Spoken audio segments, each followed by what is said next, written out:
m'autorise la répudiation, chose que vous avez substituée par le meurtre. Mon Seigneur me recommande, par exemple, la polygamie. Vous avez substitué la polygamie par l'adoption de nombreuses maîtresses. Mon Seigneur me proscrit la consommation du on va prendre déjà le premier. Oui, mais là tu fais un millefeuille. Là tu fais un millefeuille. On va prendre déjà le premier point. C'était quoi le premier point? J'ai oublié. Le deuxième, je m'en souviens bien, mais le premier, j'ai oublié. T'as dit les relations sexuelles. C'était les relations sexuelles. Je parlais par exemple de la polygamie qui est autorisée dans le Saint-Coran, alors que vous avez adopté en lieu et place de cette autorisation donnée par le Créateur l'adoption de maîtresse. Est-ce que vous pensez que cela respecte la gente féminine, par exemple? D'accord. Est-ce que dans l'islam, Dieu dit qu'il ne faut coucher qu'avec ses 4 épouses? Est-ce que Dieu, dans l'islam, il est dit que les seules femmes avec lesquelles vous avez le droit d'avoir des relations, ce sont vos épouses? À côté de cela, pour les esclaves qui ont été d'humains à l'époque, bien évidemment, plus que de façon progressive. Et ça, c'est pas des maîtresses, ça? C'est pas ses épouses. Je viens de te répondre non. Ah bon? Donc ce sont des esclaves, ce ne sont pas tes épouses, et tu couches avec. Tu peux coucher avec, selon Allah. Que ce ne sont pas tes épouses. Ce sont pas tes épouses, non. Ce sont tes esclaves. Et tu peux coucher avec. Si, c'est ton... Bon, d'accord. Allons-y en français terre à terre. C'est l'équivalent du troussage de bonne ici à l'époque. Oui, j'arrive Clément. Casus, c'est quoi non, mais est-ce que là-dessus, tu es d'accord avec moi ou Allah n'a jamais dit ça? Déjà pour commencer, est-ce qu'Allah, il a donné l'autorisation de coucher avec ses épouses et les esclaves que l'on possède, ou est-ce qu'il a dit uniquement avec vos épouses et vos épouses esclaves? Mais là, ou vos épouses et vos esclaves. Il a dit quoi? Alors, nous sommes en français. Vous voyez, dans l'essai de traduction en français, effectivement, lorsque vous allez prendre la sourate qui magnifie les femmes, vous allez voir qu'en tout début, le Créateur s'adresse, n'est-ce pas, à ses serviteurs. Oui, il s'adresse aux hommes. C'est vrai, il s'adresse aux hommes. Tu peux le dire. Voilà. Oui. Est-ce que vous pouvez commencer, par exemple, la lecture, n'est-ce pas, je veux d'abord que tu me répondes si Allah... Oui, la réponse se trouve dans les Est-ce que Allah a dit... Baba, s'il te plaît, est-ce que, tu me dis soit oui, soit non, est-ce que Allah a autorisé les croyants à coucher avec leurs épouses et ou les esclaves qu'ils possèdent? Les deux. Comment ça, les deux? Oui et non? Voilà pourquoi je vous dis de lire la sourate. Comment ça, oui et non? Il n'a pas dit oui et non. Tu es musulman sunnite, tu es musulman sunnite, tu es musulman sunnite. Je dis Dieu. Est-ce que tu es musulman sunnite, s'il te plaît? Oui. Parfait. Que disent les oulémas de l'islam sunnite? Avant qu'on aille d'abord sur les oulémas, ouvrons d'abord ce que dit le Coran. Non, tu es musulman sunnite, Baba. Quand on est sunnite, on ne rejette pas le Coran. Et quand on est sunnite, on ne rejette pas les hadiths. Baba, je suis en train de te dire ici. Je te mute. Baba, tu es musulman sunnite. Donc, je te demande, parce qu'ici, on ne brasse pas de l'air, je te demande ce que disent les oulémas sur la question que je t'ai posée. Qu'est-ce que disent les oulémas sur le fait que Allah a-t-il rendu licite le fait de coucher avec ses épouses et ses esclaves, ou est-ce que les oulémas disent que c'est juste avec ses épouses, même si elles sont esclaves, mais ses épouses, qui peuvent être tes esclaves, si tu veux. Mais qu'est-ce qu'ils disent les oulémas? Ses épouses ou ses épouses et les esclaves? Ils disent quoi? Ils disent quoi? De leur interprétation, les oulémas, ils disent que Dieu a autorisé quoi? Bah, Dieu a autorisé le commerce sexuel qu'avec celles qui ont reçu leur mât. Ah bon, t'es sûr de ça? Tu peux me donner un savant qui dit ça, s'il te plaît? C'est ce que je suis. L'exégète, donne-moi l'exégèse, un exégète qui dit ça. Et je te jure que si tu me donnes le nom d'un exégète qui affirme ce que tu dis sur, peu importe, même si c'est la sourate An-Nisa ou sur le verset que je viens de citer, on va aller le lire. D'accord. Tu as dit qu'on va aller le lire. Ok, on va aller le lire ensemble. Ok. Non, mais donne-moi l'exégète du savant d'abord qui affirme ce que tu dis. Alors, je suis en train de te faire comprendre que tu ne peux pas placer d'abord nos savants au-dessus, n'est-ce pas, du créateur. Parce que quand tu me parles, j'arrive. Non, il n'y a pas de problème, Baba. L'islam sunnite est très clair. Les oulémas passent toute leur vie à étudier le Coran et l'islam. Toute leur vie. Donc avant qu'on aille plus loin, Baba, je vais te poser une question. Tu crois ce que tu veux, il n'y a pas de souci. Est-ce que Baba connaît mieux et plus à même, mieux placé pour interpréter le Coran que les oulémas de l'islam sunnite?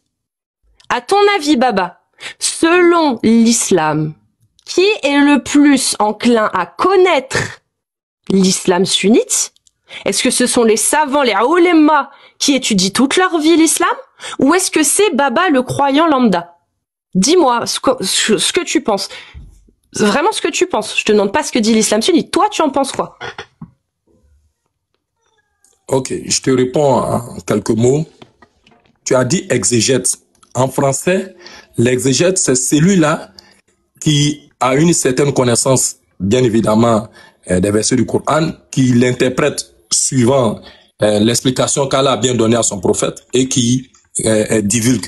Donc, un exégète, il ne fait pas son exégèse de par sa tête. C'est sur un texte. Voilà pourquoi je veux que le texte, il soit lu et que le texte soit d'abord compris et qu'on aille regarder l'exégèse. Moi, je veux pas faire l'exégèse à leur place. Baba, parce que tu vas interpréter quelque chose qui sera peut-être faux. Si tu veux pas te tromper, tu vas chercher, tu vas chercher ce que disent les savants. Donc moi, là tout à l'heure, tu as voulu me donner un verset du Coran. Donc on va aller le voir. Et on va aller voir ce que disent les exégèses avant qu'on interprète. Parce que c'est comme ça que ça fonctionne, on est bien d'accord. Les savants, ils savent de quoi ils parlent. Donc, au lieu de prendre le risque de se tromper directement en interprétant par nous-mêmes, on va aller directement au but et on va aller voir ce que disent les savants. Moi, je demande juste si Baba, il a le nom d'un exégèse à me donner qui valide ce qu'il a dit. Tout à l'heure, tu as affirmé. Il y a par exemple Ibn Kathir que tu connais très bien. Parfait. Il dit quoi, Ibn Kathir? Oui, donc c'est pour ça que je veux que le verset soit lu et puis d'abord, et puis on va aller regarder. Si tu veux bien, moi je vais lire d'abord l'exégèse de ce que j'ai lu, à savoir, bienheureux sont certes les croyants qui préservent leur sexe de tout rapport, si ce n'est qu'avec leurs épouses ou les esclaves qu'ils possèdent, car là, donc milkil yamin, main droite, ce que possède votre main droite, car là vraiment on ne peut les blâmer. Et dans l'exégèse, voilà ce que dit Ibn Kathir, ce sont ceux qui évitent l'adultère et l'homosexualité, deux actes interdits par Dieu. Ils n'assouvissent leur désir sexuel que sur leurs épouses et les esclaves et captifs de guerre qui leur sont permises. Quant à ceux qui convoitent d'autres femmes, ça on s'en fout. Voilà. Continuez. Quant à ceux qui convoitent d'autres femmes. Oui, si tu veux, qui convoitent d'autres femmes seraient en tant que transgresseurs aux ordres divins. Voilà. C'est clair. Qu'est-ce que vous n'avez pas compris dans ce que toi-même tu viens de lire alors que tu comprends bien le français? C'est très clair. C'est très clair. Ibn Kathir dit que les hommes doivent assouvir leurs désirs sexuels qu'avec leurs épouses et les esclaves et captifs de guerre qui leur sont permises, car les captives et les esclaves leur sont permises pour assouvir leurs désirs sexuels. Je répète, ils n'assouvissent leurs désirs sexuels. On parle pas de mariage. On parle de désir sexuel qu'avec leurs épouses, donc les femmes qu'ils ont épousées. Ça peut être leurs esclaves, mais ce sont leurs épouses. Avant d'être leurs esclaves, elles rentrent dans le cadre des épouses. Et les captives et les esclaves de guerre qui leur sont permises pour assouvir leurs désirs sexuels. C'est très clair. Pour assouvir leurs désirs sexuels. Où est-ce que vous avez vu ça dans le récit de qui? De Ibn Kathir. Je répète, Ibn Kathir dit que ce verset que je viens de citer parle de ceux qui évitent l'adultère et l'homosexualité. Donc, bienheureux sont certes qui ont une discipline sexuelle, qui n'approchent que leurs épouses ou leurs esclaves, comme cela est permis. D'accord? Ce sont ceux qui évitent, ça c'est Ibn Kathir, ce sont ceux qui évitent l'adultère et l'homosexualité, deux actes interdits par Dieu. Ils n'assouvissent leurs désirs sexuels qu'avec leurs épouses et les esclaves captives de guerre qui leur sont permises. Elles leur sont permises. Et les esclaves captifs de guerre qui leur sont permises. Elles leur sont permises. C'est très clair. Ok. Je vais lire ce que tu n'as pas compris, puisque je vois bien qu'il y a une tentative de faire sortir du contexte le verset magnifique que tu n'arrives pas peut-être à comprendre encore, mais je vais relire la partie juste qui te concerne. Bienheureux, effectivement, sont les croyants qui prient avec recueillement, se détournent du faux, s'acquittent de la zakat, se gardent de tout rapport charnel, sauf avec leurs épouses, et celles qui sont sous leur joug, en quel cas ils n'encourent aucun blâme. C'est quoi ton En Coran? quel cas? Ah bah, on a en français, on a un état de traduction. Bah non, bah justement, en arabe, c'est Milkil Yamin. Vous voyez, elle me dit, c'est quoi ton Coran? Baba. Alors qu'il n'y a pas de Coran en français. Baba. Oui. En arabe, c'est Milkil Yamin, ce que possède votre main droite, les esclaves qu'il possède, les femmes esclaves du temps où régnait encore l'esclavage. Rappelons que l'islam est la seule religion qui a cité à affranchir les esclaves. Bref, ça, c'est dans le Coran que c'est marqué. Dans mon Coran, en tout cas, c'est une annotation de la maison d'édition Al-Burakh.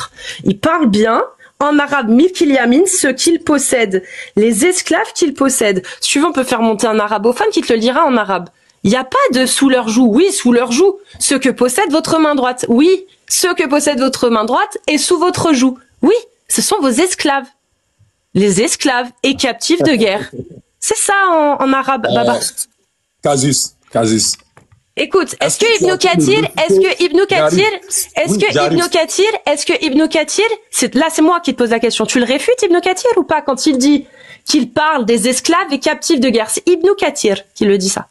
Ibn Kathir, il dit, ce verset concerne ceux qui évitent l'adultère et l'homosexualité, deux actes interdits par Dieu. Ils n'assouvissent leurs désirs sexuels que sur leurs épouses et les esclaves captifs de guerre qui leur sont permises. Est-ce que tu le réfutes sa parole à Ibn Kathir? Tu as le droit. Moi, je suis pas une autorité de l'islam sunnite. Tu peux, hein. Il y a pas de souci. Mais je te demande si Ibn Kathir, quand il dit ça, il se trompe ou pas. Ok. Peut-être que tu ne m'as pas bien saisi, mais c'est pas bien grave. Ce que j'ai essayé de te faire comprendre, c'est que tu as lu dans un français qui est clair, mais ce français-là, encore une fois, malheureusement, non seulement tu n'as pas compris le français. Tu parles arabe? Est-ce que tu parles arabe? Est-ce que tu parles arabe? Tu parles arabe? Oui. Parce que, bah, parfait. Oui, attends, j'arrive. Parfait. J'arrive. Ce que je vais te faire comprendre. Non, tu vas me le lire en arabe. S'il te plaît, j'arrive. Non, s'il te plaît. Laisse-moi aller. Maintenant. Attends, tout à l'heure, là, j'arrive. Non, je te mute. Tu veux jouer sur la traduction? Tu me dis que tu parles arabe? On reste dessus. Tu vas me le lire en arabe. Et moi, je vais prendre. Hop. Regarde, je parle pas arabe, moi. Je parle pas arabe. Donc, je prends quoi? Je prends Google. Je prends en photo. Hop, et je fais traduire. Maintenant, tu peux nous lire en arabe le verset 6. Donc, à partir du verset 6, si ce n'est qu'avec leurs épouses ou les esclaves qu'ils possèdent. Est-ce que tu peux nous lire ça en arabe? Qu'on écoute les mots utilisés et qu'on voit ce qui est utilisé. S'il te plaît, tu peux te démuter et nous lire ça. Voilà. On va voir si c'est Milkil Yamin ou pas. Donc, tu te démutes et tu lis en arabe, s'il te plaît. Si tu peux te démute et lire en arabe. Tu veux jouer sur la traduction? Il n'y a pas de souci. Tu parles arabe. Lis-nous le verset 6 en arabe et on va regarder, on va écouter, voir s'il y a le Milkil Yamin ou en tout cas une référence à ce que possède votre main droite. S'il te plaît. Et ce que possède votre main droite, on va aller voir si tu veux ce que Ibn Kathir en pense. Ce qu'il dit. Tu peux te démuter et nous le lire, s'il te plaît. Le verset 6 en arabe. Il arrive, s'il te plaît. Oui, quand vous me mutez, on t'entend pas. Quand vous me mutez, au moment où on parle, j'y arrive. Parce que tout à l'heure, l'échange avec toi, Yaya, à aucun moment tu ne l'as muté. Non, parce que Yaya, il affirmait pas des trucs sans les prouver. Vous voyez, quand tu as la parole, je me tais, je t'écoute. Quand j'ai la parole, tu ne me laisses pas parler. Non, tu te tais parce que je te mute, sinon tu te tais pas. Depuis tout à l'heure, tu me coupes la parole. Toi, tu veux jouer sur la traduction, Baba? J'arrive, tu me mutes. Oui, je te mute là, tu vois, là, je te mute. Donc, s'il te plaît, reste concentré. Tu veux jouer la carte de la mauvaise traduction. Donc maintenant, il y a 1000 personnes, tu vas prouver que j'ai tort. Et pour prouver que j'ai tort, tu vas lire ce putain de verset en arabe, tout doucement, et tu vas nous le traduire. Putain de verset. Non, oui. Écoute-moi très bien. Non, je t'écoute pas. La seule raison maintenant pour laquelle tu vas te démute, c'est pour faire... Si, il y a pas, en fait. Ici, tu prends pas les gens pour des cons. Tu peux prouver devant 1000 personnes que je suis une menteuse qui n'a rien compris à ce verset. Donc, tu vas le lire en arabe, tu vas le traduire, et tu vas le lire doucement. Madame, j'ai un principe. C'est soit tu le fais... Non, mais en fait, je m'en fous de ton principe. C'est soit maintenant tu prouves devant les 1000 personnes. Je m'en fous. Je m'en fous de ce que tu dis. T'as pas compris? Je m'en fous. Tu viens, tu veux jouer la carte de la traduction, tu vas le prouver. Et après, on fera comme avec Yaya. Je peux te lancer une insulte. Je m'en fous de ton insulte. Assume ta religion. Assume ta religion. Là, j'ai les lèvres qui parlent. Donc maintenant, j'ai les lèvres qui bougent. Regarde, mes lèvres, elles bougent, c'est-à-dire que je parle. Donc reste mute. Sinon, je te fais descendre. Non, la seule raison pour laquelle tu as le droit de te démute, je te le dis, écoute-moi bien. La seule raison pour laquelle tu as le droit de te démute, c'est pour me dire, très bien, je vais lire ce verset en arabe et tu vas le lire en arabe. Sinon, tu descends. Est-ce que tu as compris? C'est pas bien grave. Donc, lis-le en arabe. Mon test. Je te mute. Tu vas me démuter. Il y a des personnes qui ont insulté. Je te remute. T'as pas compris, je crois. Je vais le redire parce que j'ai une limite. T'as pas compris. J'ai dit quoi? Que la seule raison pour laquelle tu as autorisation de te démute, c'est de lire ce verset. Donc maintenant, on va réessayer. Est-ce que t'as compris ou pas? Lis-moi ce verset en arabe. Démute-toi. Et si tu me dis tout, sauf le verset, paf, je te mute. T'as pas compris. Tu vois? Vas-y. On attend que tu le lises. J'ai dit que tu peux pas traiter mon test. Paf, je t'émute. J'attends que tu le lises. Voilà, merci. Donc, traduction, Google, en prenant photo, c'est bien, mot à mot, sauf leurs femmes, leurs épouses, ou celles que possède leur main droite. Milkil Yamin. Milkil Yamin, c'est exactement ça. Je l'ai dit ou pas qu'il y avait ce mot? Seulement moi je sais pas lire l'arabe. C'est con hein. Il aurait pu prouver à tout le monde qu'il n'y avait pas Milkil Yamin dedans, que c'était pas ce que possédait votre main droite. Il aurait pu le prouver à tout le monde. Mais il l'a pas fait. Pourquoi? Parce que c'est ça qui est marqué. Milkil Yamin. Donc maintenant, il veut revenir sur la parole d'Ibn Kathir, il n'y a pas de souci. Selon l'islam sunnite, mon grand, tu es tekfir. Tu es tekfir. Tu viens de faire un acte de mécréance en commettant l'un des plus gros péchés, l'innovation. C'est bon? Selon l'islam sunnite.